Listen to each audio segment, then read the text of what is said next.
자, 그럼 오늘 사회를 나갈 건데 사회 오늘 되게 지도를 많이 나가야 돼요. 그래가지고 원래는 만약에 혼자 한다고 하더라도 동영상을 안 찍을까 했는데 오늘 지도를 많이 나가야 돼가지고 그래서 찍어보고 있습니다. 또 여러분들 그 진도 나가는 걸 보니까 여러분이 아니지. 진도 나가는 걸 보니까 너무 빨라 진도가. 그래가지고 우리도 그거에 맞춰서 좀 빨리 나가야 될 것 같아서 이렇게 준비를 했습니다. 자, 그럼 오늘 배울 내용은 일단은 우리가 전까지 봤었던 거는 시장 이야기, 그러니까 작은 시장 이야기를 봤었어요. 시장이라는 게 어떻게 돌아갈까 이런 걸 봤었는데 이제는 좀 크게 볼 거예요. 국가 수준의 경제는 어떻게 돌아갈까 이거를 볼 건데 그 국가 수준의 경제가 어떻게 돌아가는지를 우리가 알기 위해서는 이 개념을 꼭 알아야 돼요. 국내 총생산.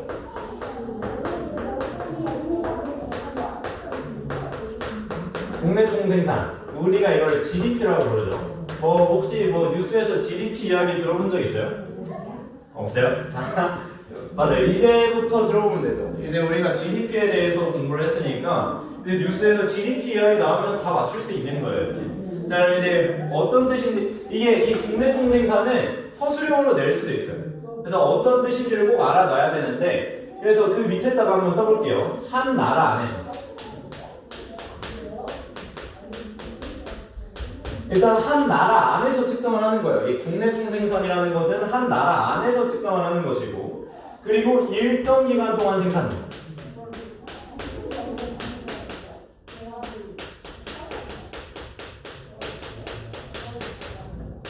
그러니까 우리가 국내 총생산이라는 거, 우리가 그 국가 경제 수준을 파악할 수 있는 이 지표를 측정을 할 때 뭐 30년 전 거를 가져와서 측정할 수 없잖아요. 그죠? 그러니까 일정 기간 동안 생산된 최종 생산물의 가치를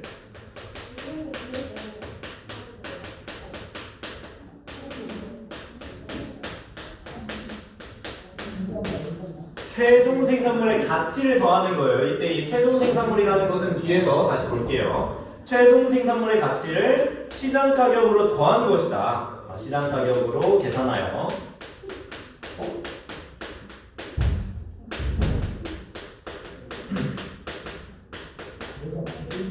더하는 것이다. 이게 국내 총생산의 뜻이에요. 그래서 우리가 이 국내 총생산 같은 경우에는 의미도 다 파악을 해야 되는데 왜 그러냐면 이 의미 안에서 그 내용들이 다 파생이 되기 때문이에요. 그래서 그 밑에 보면은 다 써있죠. 한 나라 안에서. 한 나라 안에서라는 뜻은 어떤 뜻일까요, 이거? 국내 총생산이라는 것을 측정을 할 때는 어떤 외국에 있는, 그러니까 우리가 예를 들어서 우리 여기 대한민국 이렇게 있고 위에 중국 이렇게 있고 일본 있고 미국 이렇게 있죠. 그러니까 우리나라 한 나라 안에서, 그러니까 우리나라의 GDP를 한번 측정해 본다고 생각을 해볼게요. 우리나라의 GDP를 측정을 할 때는 어디에서 측정을 해야 된다는 거예요? 그래서 우리나라에서 측정을 해야 된다는 거예요. 그러면은 이런 경우는 어떨까? 우리나라 사람이 여기 미국에 가 있어요. 지금 우리나라 사람이 미국에 가서 미국에서 돈을 벌고 있어. 그러면 국내 총생산에 포함이 된다는 걸까? 네. 아니요. 아니에요. 그러니까 한 나라 안이라는 거는 그 국경 안에서만 포함을 한다는 걸 의미를 해요. 그러니까 우리나라 사람이 미국에 가서 돈을 번다고 하더라도 우리나라 국경 안에 있는 사람이 아니기 때문에 국내 총생산으로 측정이 되지가 않습니다. 어떤 의미인지 알겠나요? 자, 그러니까 한 나라 안에서라는 이 의미는 생산자의 국적에 상관없이 한 나라의 국경 안에서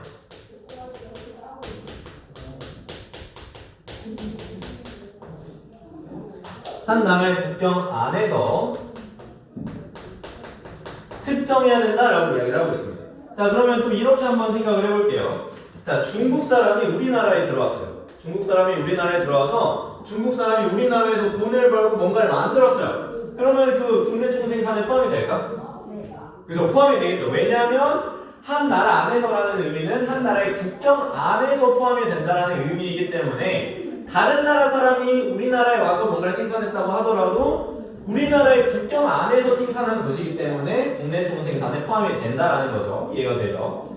자, 그리고 일정 기간 동안 생산이 되는 거예요. 일정 기간 동안. 그러니까 우리가 30년 전에 생산한 걸 가지고 국내 총생산에 포함할 수는 없다는 거죠.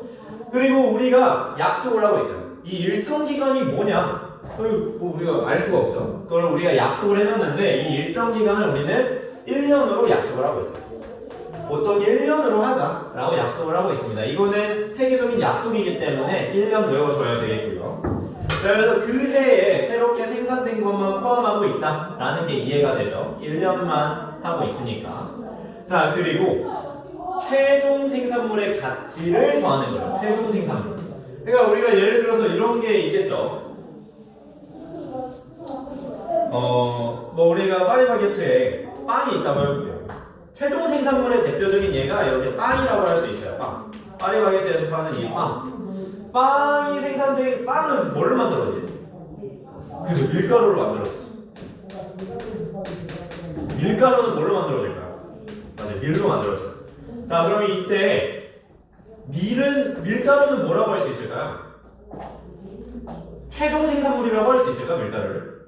아니죠. 최종 생산물이라는 것은 말 그대로 마지막에 이렇게 이제 시장에 판매가 되는 최종적인 생산물을 최종 생산물이라고 하는 거예요. 말 그대로 최종적으로 생산되는 거라고 해서 최종 생산물이라고 하는 거죠.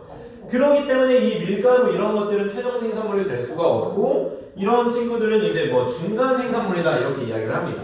이렇게 이야기를 하게 돼요. 그래서 밑에 뭐만 포함한다라고 되어 있죠. 그래서 최종 생산물 써주면 될 것 같아요. 최종 생산물만 포함한다.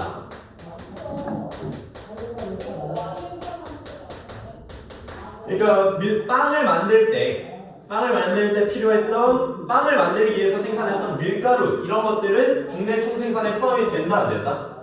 안 된다는 거겠죠, 그죠? 그래서 최종 생산물만 포함한다라는 거니까 밀가루, 밀과 같은 이런 중간적인 생산물들은 GDP에 포함이 되지 않는다라는 거 꼭 기억을 해야 되겠죠.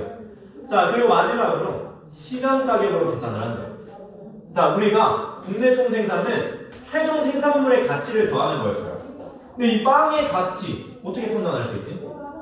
그냥 이대로 보면 판단할 수가 없겠죠. 이걸 뭔가 가격을 붙여야 이거의 가치가 얼마인지를 파악할 수가 있겠죠. 그럼 그 가격을 어떻게 정하느냐? 시장에서 정한다라는 거예요.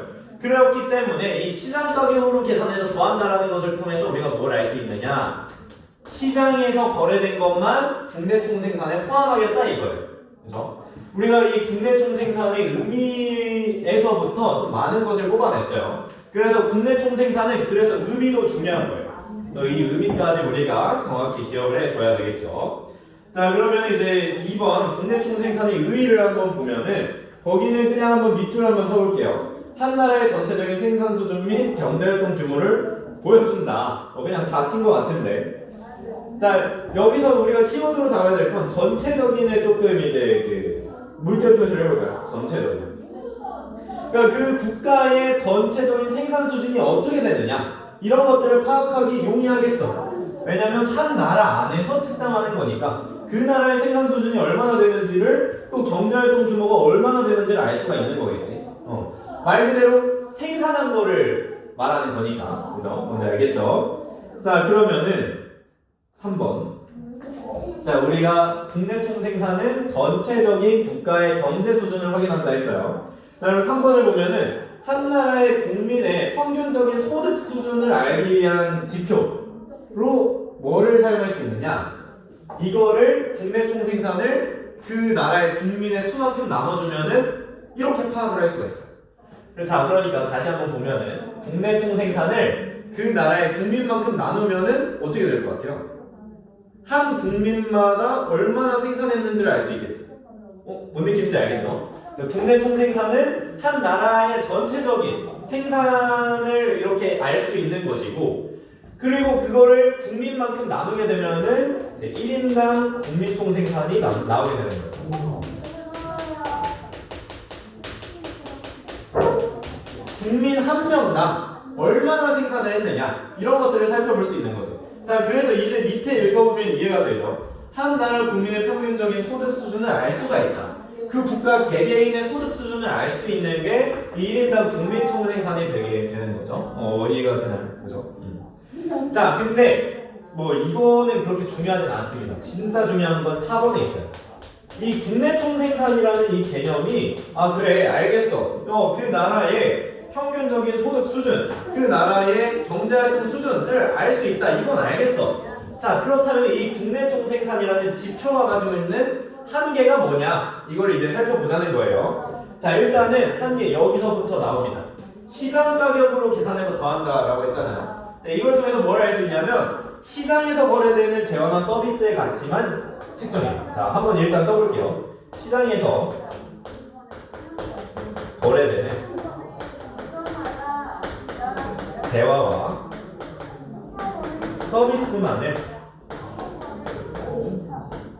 서비스의 가치만을 측정한다.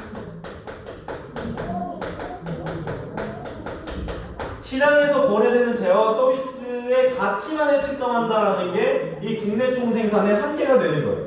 자, 그러면 이게 무슨 소리일 것 같아요? 이렇게만 보면 뭔가 이해가 안 되죠. 그래서 예시를 한번 들어보죠. 자, 밑에 그 땡땡 옆에 거기에 빈칸에 쓰면 될 것 같아요. 자, 예를 들어서 우리가 가사노동 한번 생각해 볼게요.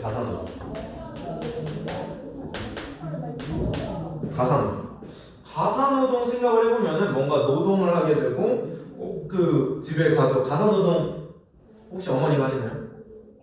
네. 그래서 만약 어머니가 가사노동을 하신다고 하면은 이제 뭐 음식을 만들어 주잖아요. 그거 자체도 하나의 생산이잖아요. 생산. 그 원재료들 뭐 대파라거나 양파라거나 이런 중간재를 가지고 나서 음식이라는 최종 생산물을 만들어서 내놨단 말이에요. 근데 그게 어디에 판매가 안 된 거예요?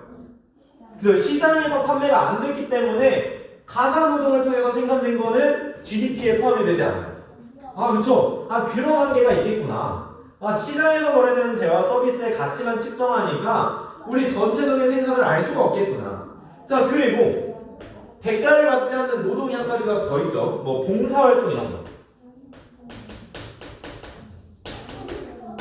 봉사활동도 결국에는 뭔가 생산하는 거잖아요. 서비스를 생산하는 거예요. 서비스를 생산하는 건데 대가를 받지 않아요. 시장 가격으로 계산받지 않습니다. 그러니까 GDP에 포함이 되지가 않는다. 이런 문제가 있겠네요. 자, 그래서 그 빈칸에 대가를 받지 않는 가사노동이나 봉사활동 등은 포함되지 않는다라는 한계가 있다라는 거 이렇게 파악을 하면 되겠습니다. 자, 이게 첫 번째 한계였고요. 자, 이제 두 번째 한계를 한번 봐볼게요. 삶의 질 수준을 파악하기 어렵다.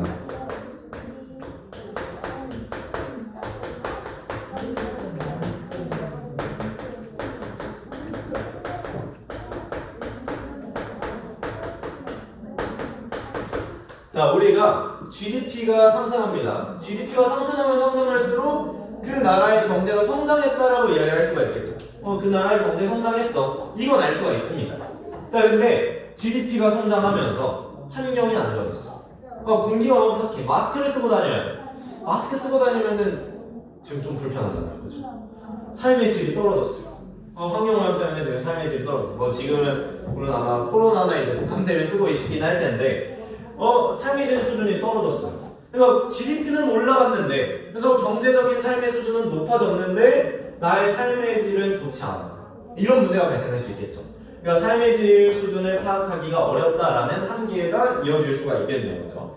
자, 그리고 이렇게 생각할 수도 있겠죠.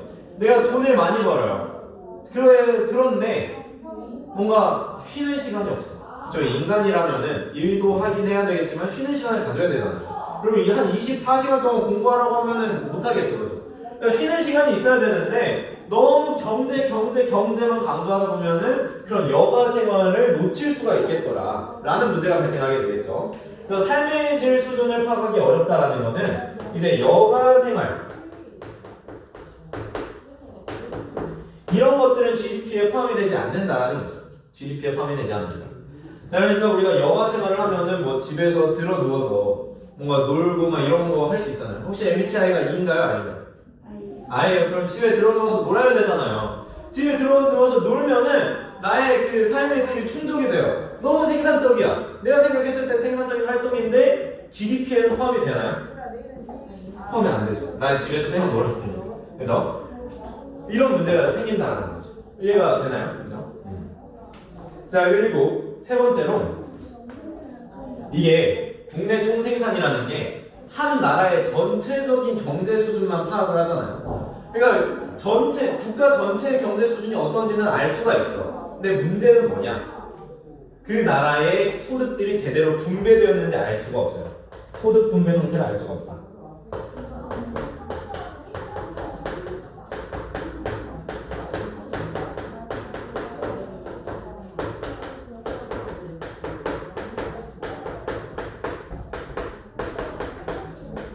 네, 이런 문제가 발생할 수 있다라는 거죠. 그래서 이런 국내 총생산의 세 가지 한계, 이것도 꼭 한번 기억을 해줘야 되는 친구가 되겠습니다. 이 한계도 꼭 기억을 해줘야 되겠고요. 네, 그걸 삶의 질 수준을 파악하기 어렵다라는 거에서 이 여가생활이라는 키워드, 여가생활을 아무리 즐겨도 GDP에는 포함이 안 된다라는 점, 이 정도 우리가 살펴보면 되겠습니다. 자, 그럼 우리가 GDP의 개념, GDP의 한계를 배웠어요. 그럼 이제부터 가운데로 넘어와서 우리가 이제부터 배울 거는 뭐냐면 GDP를 어떻게 계산할까? GDP의 계산을 한번 공부해 보겠습니다. 자, 지금 이 자료, 저기 화면으로 보고 있는 친구는 자료가 없을 텐데, 자, 자료를 보면은, 자, 이제 지금 그림을 보면은 아까 말했었던 그 사례가 나와 있네요. 밀을 생산을 했고요. 밀이 이제 밀가루가 되고, 자, 이 밀가루가 이제 빵으로 바뀌게 되는 거죠. 그죠? 자, 이렇게 됐을 때 지금 보면은 밀이 10만 원이고, 밀가루가 19만 원이고, 빵이 이제 24만 원이네요. 그죠? 자, 그리고 이때의 최종 생산물은 뭘까요? 빵이 최종 생산물이 되는 거죠. 자, 그러면 이때의 국내 총생산은 뭘까요? 이때의 GDP. 자, 이 빵만 생산을 했다고 했을 때 이 GDP는 얼마예요? 그래서 24만 원이 되겠죠. 어떻게 풀었나요? 24만 원. 그죠?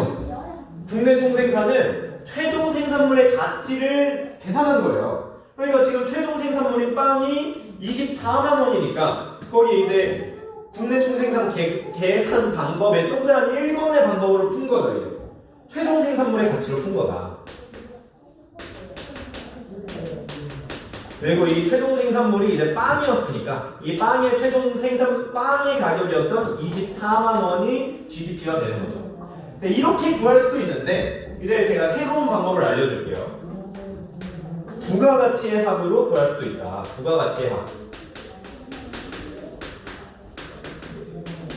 부가가치라는 것은 생산을 하면서 새롭게 더해지는 가치라는 거예요. 그러니까 예를 들면은 우리가 원래는 처음부터 밀이 있진 않았겠죠. 빈 땅이 있었을 거예요. 빈 땅에서 밀을 하나 생산을 했어요. 그럼 얼마만큼 부가가치를 창출한 거예요?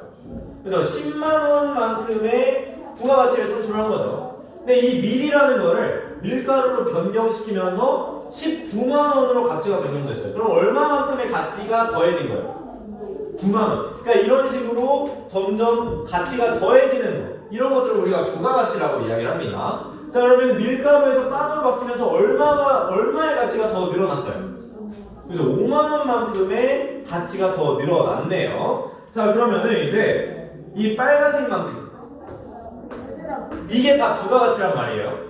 빈 땅에서 밀을 생산하면서 새로운 가치인 부가가치가 10만 원 창출됐고, 밀에서 밀가루를 바꾸면서 9만 원의 부가가치가 창출됐고, 밀가루에서 빵으로 바뀌면서 5만 원의 부가가치가 창출이 됐는데 이 세 개를 다 더해볼까요?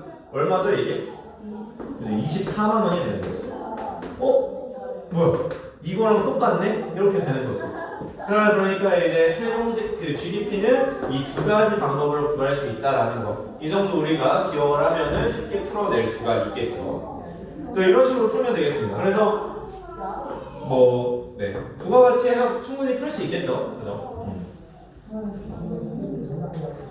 그래서 여기 어떻게 써야 되냐면은 지금 밀을 생산하면서 10만큼 부가가치를 창출했고, 밀가루를 생산하면서 9만큼의 부가가치를 창출했고, 빵을 생산하면서 5만큼의 부가가치를 창출하면서 이 24만 원이라는 부가가치가 창출된다. 이런 식으로 우리가 이야기를 하면 되겠죠. 그렇죠? 좋아요.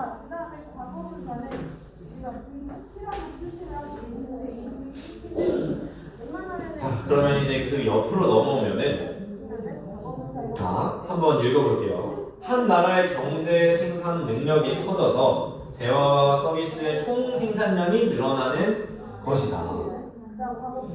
자, 이거 뭘 것 같아요? 자, 다시 한번 읽어보면은 한 나라의 경제 생산 능력이 커졌대요. 경제 생산 능력이 커져서 재화와 서비스의 총 생산량이 늘어났다. 이런 거를 우리가 뭐라고 하냐면 경제 성장이라고 합니다. 아, 이런 걸 우리가 경제 성장이라고 하는구나. 이렇게 이야기를 할 수가 있겠죠. 자, 그러면 다시 한번 읽어보면은 그 뒤에 한번 밑줄 쳐볼까요? 재화와 서비스의 총 생산량이 늘어나는 것이다. 재화와 서비스의 총 생산량이 늘어나는 것이다. 자, 근데 봐봐요. 재화와 서비스의 총 생산량 뭐랑 같은 말일까요? 그죠? 국내 총 생산과 같은 말이죠. 왜냐하면 국내 총 생산은 그 나라의 최종 생산물을 합한 거란 말이에요. 근데 지금 여기 보니까 재화와 서비스의 총 생산량이래요. 결국 같은 말이라는 거예요. 자, 그러니까 이제 경제 성장 앞에서 재화와 서비스의 총 생산량이 늘어나는 것이다 라고 설명을 할 수도 있고 또 어떻게 설명할 수도 있냐? 국내 총 생산이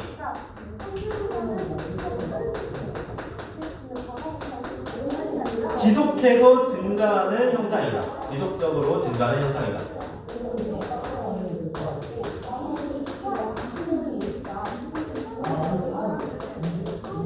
이렇게 이야기를 할 수가 있습니다. 자, 그래서 밑에 경제 성장률에 대한 식이 있어요. 아마 전북중은 이렇게까지 어렵게 내진 않을 거예요. 혹시 모르겠지만 제가 나중에 여러분 직전봉할 때 여러분 선생님이 그 강의를 한 걸 제가 보잖아요. 봤을 때 뭔가 이 계산 문제까지 낼 것 같다 하면은 직전 보강 때 대비를 할게요. 근데 제가 지금까지 한 3년을 여러분 가르쳐 본 결과 계산 문제 안 냈어요. 그러니까 걱정하지 말고 좀 어렵게 되면 이렇게 낼 수도 있다. 뭐 이 정도. 경제 성장률 그냥 식 한번 그냥 쭉 한번 읽어보면 좋습니다. 자, 2번을 보면은 자, 경제 성장의 영향. 경제 성장하면 뭐 좋은 영향, 부정적인 영향, 그냥 직관적으로 이해가 되죠. 그렇지만 혹시 모르니까 한번 읽어봅시다. 뭐 물질적 풍요, 일자리가 증가하고 뭐 어쩌고 저쩌고 쭉 읽어보면 결국 어떤 말을 하고 있느냐? 그 화살표 뒤에 밑줄 한번 쳐볼게요. 전반적인 생활 수준이 향상하더라. 이런 의미가 되겠죠. 자, 부정적인 영향은 우리 항상 말하는 거죠. 환경오염의 문제가 있을 수 있다. 그리고 계속 자원을 이렇게 쓰다 보면 자원 고갈이 될 거다. 그리고 지금 소득 분배, 빈부격차가 심화되지 않느냐 이런 문제가 발생할 수 있다는 거예요. 그래서 거기에 따라서 그냥 부정적 영향은 다 한번 읽어보세요. 다 밑줄 쳐볼까요? 자원 고갈, 환경오염, 여가시간 부족, 빈부격차, 계층간 갈등 한번 밑줄을 쳐보겠습니다. 이런 영향들이 있더라 라고 이 정도 우리가 살펴보면 되겠고요. 자, 그러면 이제 3번으로 보면은 자, 3번 우리가 경제 성장에 대해서 배웠는데 경제 성장은 지금 봤던 것처럼 지속적으로 성장하는 거예요. 지속적으로. 근데 우리 경제가 그러기만 하나요? 계속 성장하기만 하는 게 아니라 침체되기도 하고 올라가기도 하고 이러잖아요. 그죠? 그런 거를 설명하는 게 이제 경기 변동이라는 개념이에요. 경기 변동이라는 개념이다. 한 나라의 경제 상황이 지금 읽어보면은 한 나라의 경제 상황이 좋아졌다가 나빠졌다가를 반복하는 현상이다 라고 이야기를 하고 있죠. 자, 그러니까 결국에 좋아졌다가 나빠졌다가를 반복한다, 이걸 좀 있어 보이는 말로 뭐라고 하냐면 호황과 불황을 반복한다 라고 이야기를 합니다. 호황과 불황을 반복하더라 라고 이야기를 합니다. 자, 이거를 또 이제 더 있어 보이게 밑에 그래프를 한번 그려보면서 우리 확인을 해볼게요. 자, 시간과 X축에 시간이 들어가고요, Y축에 GDP가 들어갑니다. 자, 경제 성장은 어떻게 그려져야 되겠어요? 지속적으로 증가하는 거니까 우상향 이렇게 가야 되겠죠. 이런 식으로 가는 게 경제 성장.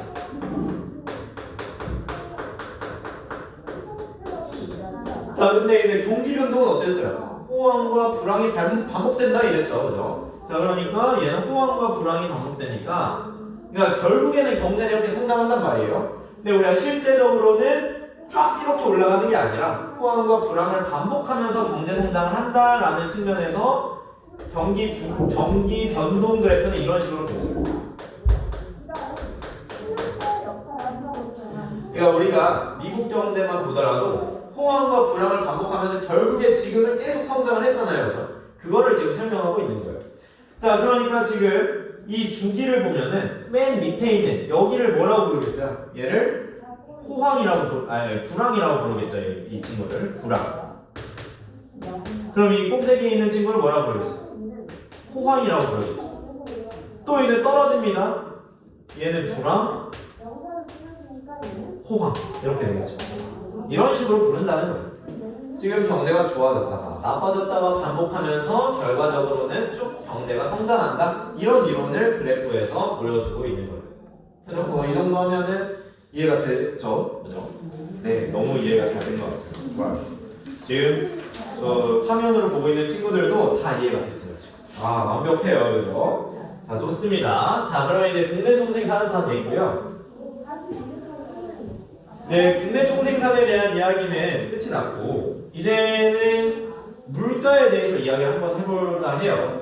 우리가 저번 시간까지는 작은 시장에 대해서 이야기를 했고 이번 시간부터 국가 수준의 경제를 봤다고 했었죠. 그러니까 그것과 관련해서 우리 국가 수준의 경제를 보기 위해서 중요한 지표 중에 하나가 물가잖아요. 물가. 그래서 오늘 배울 내용이 그래서 그 물가를 한번 보겠습니다. 자, 그러면 이제 첫 번째 한번 보면은 시장에서 거래되는 여러 상품 중에서 가격을 종합한 거의 밑줄 쳐볼게요. 평균적인 가격 수준이다의 밑줄. 평균적인 가격 수준을 우리가 이제 물가라고 부르는 거예요. 물가.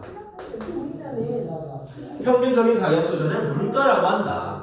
자, 그럼 그 밑에 보면은 거기 또 밑줄 쳐보죠. 물가 변동을 숫자로 나타낸 지표다. 그리고 물가 변동이 한번 동그라미 한번 쳐볼게요. 물가 변동을 숫자로 나타낸 지표. 이걸 우리가 뭐라고 하냐면 물가지수라고 불러요. 물가지수. 자, 물가 변동을 숫자로 나타낸 지표를 물가지수라고 한다. 자, 그럼 이 물가지수를 가지고 여러 나라의 물가, 여러 나라의 물가라기보다는 그 물가의 변동을 확인해야 되잖아요. 지금 2023년이죠. 과거에 비해서 얼마나 바뀌었느냐 이거를 물가지수를 통해서 파악을 해야 되겠죠. 자, 그래서 그걸 어떻게 계산하느냐 거기 밑줄 한번 쳐볼게요. 기준 시점의 물가를 100이라고 한다. 기준 시점의 물가를 100이라고 한다. 그리고 100의 동그라미 한번 쳐보죠. 자, 지금 이거만 보면 뭔 소리인지 모르겠어요. 기준 시점의 물가를 100이라고 하고 기준 시점의 물가를 숫자로 나타낸다? 뭐 그렇대요. 자, 그리고 화살표 보면은 뭐가 좀 이해가 될 말랑합니다. 기준 시점보다 물가가 얼마나 변동했는지를 알려주고 싶대요. 이 물가지수가. 혹시 이해되나요? 이해가 돼요? 이해돼요? 그래요? 자, 그러면은 밑에서 한번 우리가 확인을 한번 해보죠. 자, 일단 밑에 그래프를 한번 보면은 기준 시점이 어디죠? 기준 시점이 어디죠? 그죠? 기준 시점의 물가를 100이라고 놓는다고 했으니까 기준 시점은 언제예요? 네? 네? 무슨 소리죠? 자, 그러니까 지금 밑에 그래프를 보면은 지금 97.1, 100, 104, 106.3, 107.7 이런 식으로 올라가잖아요. 이때 기준 시점의 물가를 100이라고 준대요. 그죠? 그리고 밑에가 이제 그 연도 이야기를 하고 있는 겁니다. 그럼 몇 년도가 기준 시점이 되는 거예요? 그죠? 100그러니까 물가지수가 100인, 물가가 100인 시점이 기준 시점이니까 기준 시점은 2010년이 되는 거죠. 자, 이런 식으로 계산합니다. 자, 그러면은 2015년을 보면은 물가지수가 지금 109.8이에요. 그럼 이거의 의미는 뭐예요? 그죠? 자, 지금 위에 화살표 다시 한번 읽어볼게요. 기준 시점보다 물가가 얼마나 변동되었는지를 알려준대요. 자, 그럼 다시 내려와서 이 109.8의 의미는 기준 시점이 2010년보다 지금 9.8% 물가가 더 상승했다 이걸 알려주는 거네요. 아, 그렇구나. 자, 그러니까 이거의 의미는 뭐냐 제가 한번 써볼게요. 자, 기준 시점이 2010년보다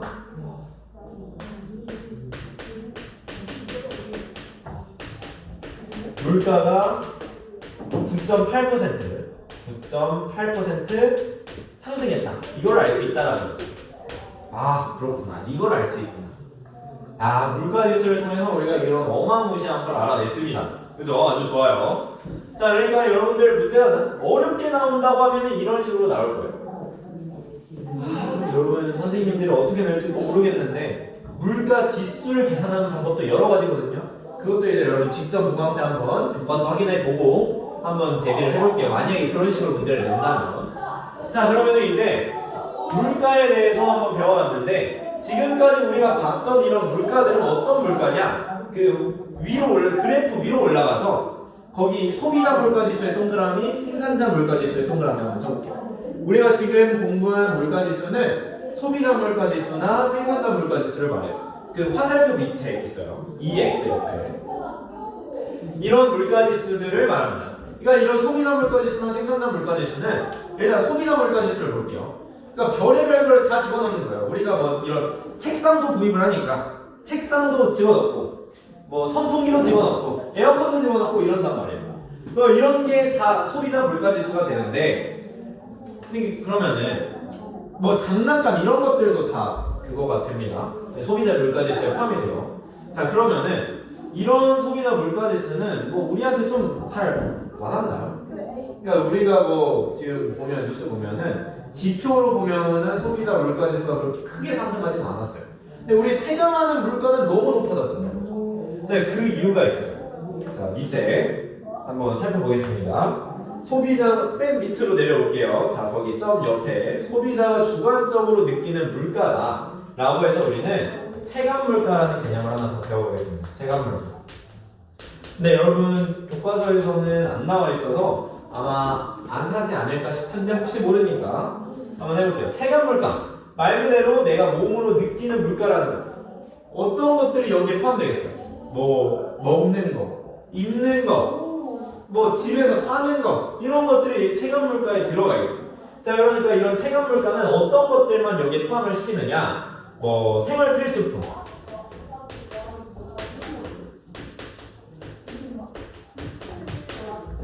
그래서 농산물 가격, 뭐 이제 뭐 옷 가격 이런 것들이 체감 물가에 다 들어간단 말이에요.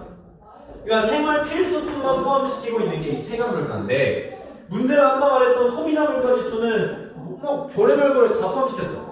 여기 장난감도 들어갈 수 있고 장난감 우리 생활 필수품인가요? 아니죠. 그냥 사도 그만 안 사도 그만이란 말이에요. 근데 이런 것들도 다 포함시킨 게 지금 자, 화살표 옆에 소비자 물가지수 쓰면 됩니다. 소비자 물가지수. 자, 그러니까 우리가 알아야 될 건 뭐냐? 이 우리가 체감 물가라는 것과 소비자 물가지수는 다르다라는 것을 알아야 된다라는 거지. 자, 그냥 여러분들이 이 표시는 안 해도 되고요. 지금 어차피 지금 화살표 옆에 보면은 소비자 물가지수와 차이가 있다 이렇게 써 있으니까 여러분들이 그거 하나만 기억하면 됩니다. 체감 물가라는 거는 말 그대로 내가 직접 느끼는 물가를 말하는 거기 때문에 생활 필수품만 포함시키게 되고 그러다 보니까 소비자 물가지수와는 차이가 있다라는 거 이 정도로 우리가 확인하면 되겠습니다. 자, 그럼 우리가 물가에 대해서 배웠어요. 물가. 자, 물가가 뭔지 배웠으니까 이제 우리가 뭘 배울 거느냐? 우리 또 뉴스에서 이런 말 하죠. 물가가 지속적으로 상승하는 인플레이션이 발생한다. 이런 거 혹시 들어봤나요? 인플레이션은 들어봤죠. 우리 그럼 오늘 진짜 재밌는 개념을 하네. 인플레이션이라는 것도 한번 확인해 보겠습니다. 자, 이제 이거 배우고 집에 가면은 이제 여러분 집에서 이제 뉴스 보면서 이런 얘기 할 수 있어요. 인플레이션 저거 물가가 지속적으로 상승하는 거야. 이러면 학교에서 공부를 열심히 하는 거야. 이렇게 박수를 받을 수 있어요. 좋아요. 그죠? 자, 그러면 이제 인플레이션 물가가 어떻게 하는 거라고요? 그죠? 지속적으로 상승하는 물가가 지속적으로 상승하는 현상을 인플레이션이라고 하더라. 자, 그럼 인플레이션은 왜 발생할까요? 인플레이션의 원인. 일단은 수요의 측면이 있고 공급의 측면이 있어요. 일단 수요의 측면에서는 총수요가 많다. 총수요는 증가하죠. 자, 그리고 밑줄 한번 쳐볼까요? 총수요 증가하고 증가까지 해서 밑줄 한번 쳐볼게요. 자, 그리고 통화량이 증가할 때에도 인플레이션이 발생해요. 통화량이 증가.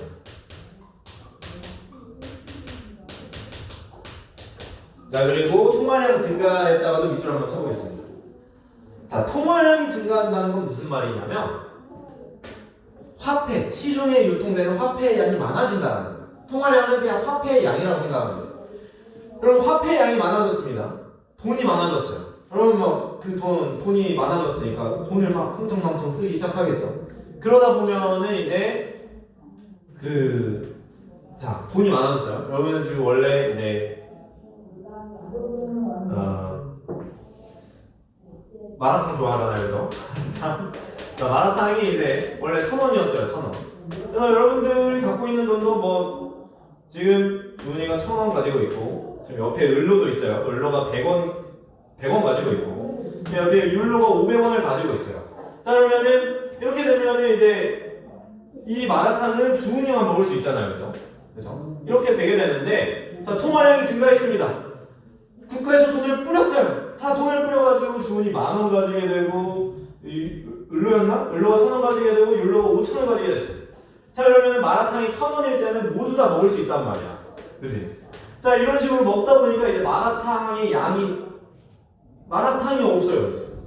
너무 막 이렇게 사먹다 보니까 마라탕이 부족해져.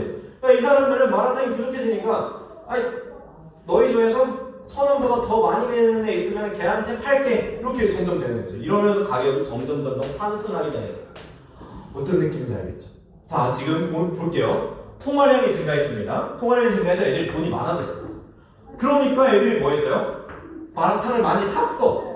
총수요가 증가했어. 그죠? 아, 그러니까 물가가 상승했네?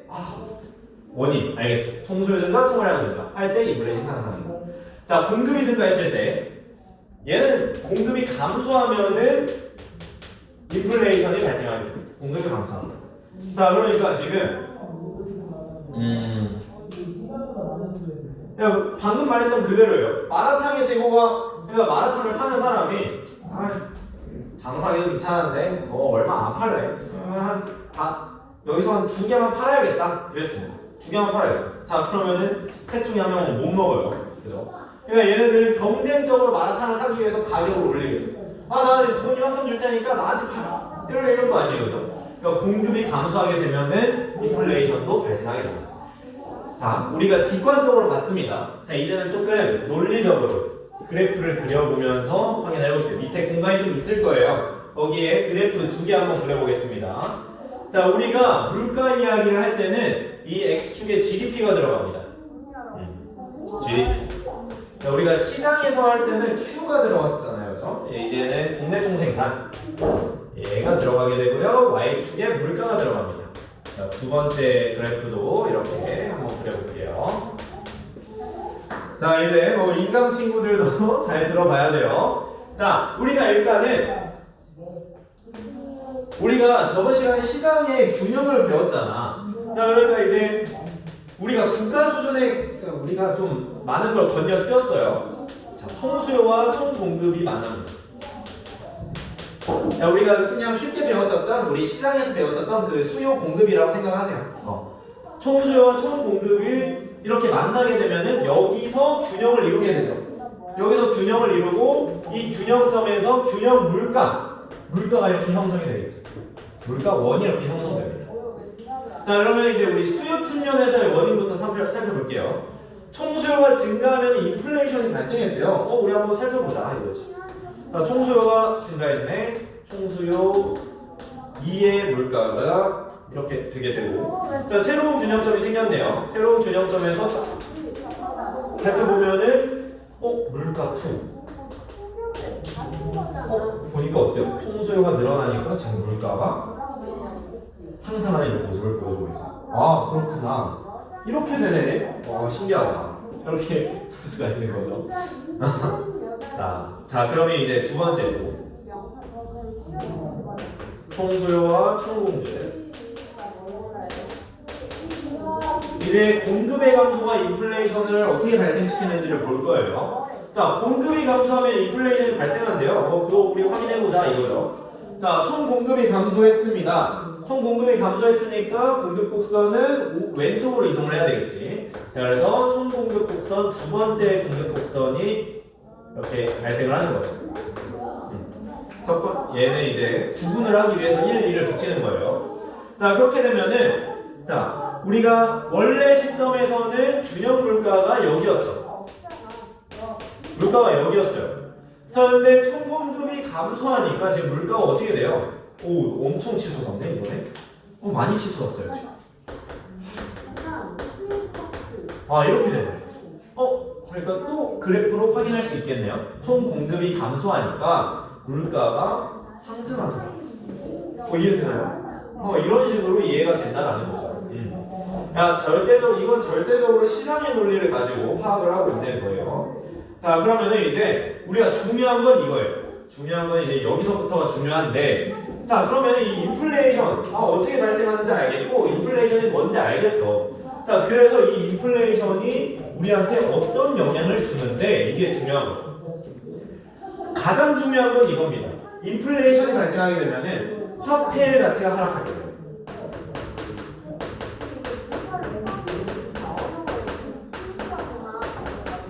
아무래도 그렇겠죠. 아까 보면 인플레이션이 발생하니까 아까 마라탕이 원래 1,000원이었었는데 한 5,000원 주고 먹어야 되잖아요. 그러니까 우리가 화폐 하나 가지고 원래 1,000원이면 먹을 수 있었던 마라탕이 이제 1,000원짜리 5장을 내야 이 마라탕 한 그릇을 먹을 수 있어요. 그러니까 이거 자체가 지금 화폐 가치가 하락했다라는 걸 의미를 하는 거죠. 화폐가 가지고 있는 가치가 하락하니까 이제 1,000원으로 못 먹어. 5,000원은 내야 먹을 수 있어. 이렇게 되는 거죠. 이걸 또 다르게 어떻게 표현을 할 수 있냐면은 거기 화살표 옆에다가 쓰면 됩니다. 화폐의 구매력이 감소한다.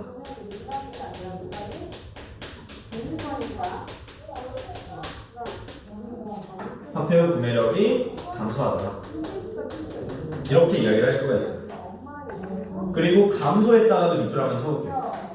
화폐의 구매력이 감소한다. 이것도 우리가 알아야 된다라는 거죠. 자, 그러니까 원래는 1,000원이면 먹을 수 있었는데 지금 제가 1,000원을 가지고 있어요. 옛날에는 마라탕 먹을 수 있었어. 자, 근데 인플레이션이 발생했어. 이제 못 먹어. 너무 슬퍼. 화폐의 구매력이 감소한다라는 거죠. 그죠? 뭔 느낌인지 알겠죠? 자, 그러면 이제 이것도 중요한데 우리가 또 중요한 게 뭐냐? 두 번째가 되는 거죠. 두 번째, 소득과 부의 불공정한 분배가 이루어지게 돼. 인플레이션이 발생하면. 그러니까 이게 무슨 소리냐? 인플레이션이 발생하게 되면은 유리한 사람과 불리한 사람이 나눠진다는 거. 이걸 우리가 한번 살펴볼게요. 자, 일단은 제가 A라는 사람이 있고 B라는 사람이 있어요. 둘 다 100만 원을 가지고 있습니다. 100만 원을 가지고 있는데 A라는 사람은 집을 샀고요. B라는 사람은 이제 예금을 했어요. 자, 이런 상황이에요. 자, 이런 상황에서 그러니까 집도 100만 원이 되는 것이고 이 사람은 100만 원 예금을 한 거죠. 자, 이때 인플레이션이 발생해요. 인플레이션이 발생하면은 뭐 가격이 뛰겠어요? 집의 가격이 뛰겠죠. 집이 1,000만 원으로 인플레이션이 발생했어요. 자, 근데 인플레이션이 발생했다고 해서 내가 예금해 놓은 돈이 불어나나요? 그건 아니죠. 얘는 그냥 내 돈을 은행에 저축해 놨을 뿐이니까 이 돈이 늘어나지는 않습니다. 근데 지금 A는 투자를 너무 잘했죠. 집에다 투자를 하니까 지금 가만히 있었는데 돈이 늘어났어요. 그럼 유리한 사람과 불리한 사람 딱 나눠지네요. 누가 유리해요 지금? 집을 산 A가 유리하고 예금을 한 B가 불리해지게 되는 거죠. 자, 그걸 좀 있어 보이는 말로 써볼게요. 유리한 사람은 실물자산 보유자고요.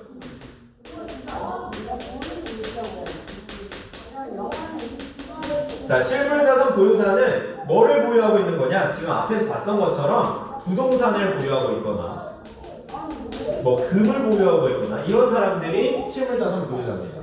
자, 그리고 예금한 사람 분리했잖아요, 그죠? 이런 친구를 우리가 금융자산 보유자라고 해요. 금융자산 보유자다. 자, 그리고 예금한 사람도 문제이긴 문제인데 임금 근로자들 어떨 것 같아요? 임금 근로자. 임금 근로자. 그러니까 한 달에 100만 원씩만 받아요. 한 달에 월급이 100만 원이요. 100만 원씩 받는데 갑자기 가격이 뻥 뛰어버렸어. 그러면 이제 나는 계속 똑같이 100만 원을 받는데 살 수 있는 게 없네? 이렇게 되는 거죠. 그러니까 임금 근로자 이렇게 불리해지게 되는 거고요. 자, 그리고 자, 이런 상황입니다. 자, 이런 상황에서 알고 봤더니 이렇더라고요. A가 채무자예요.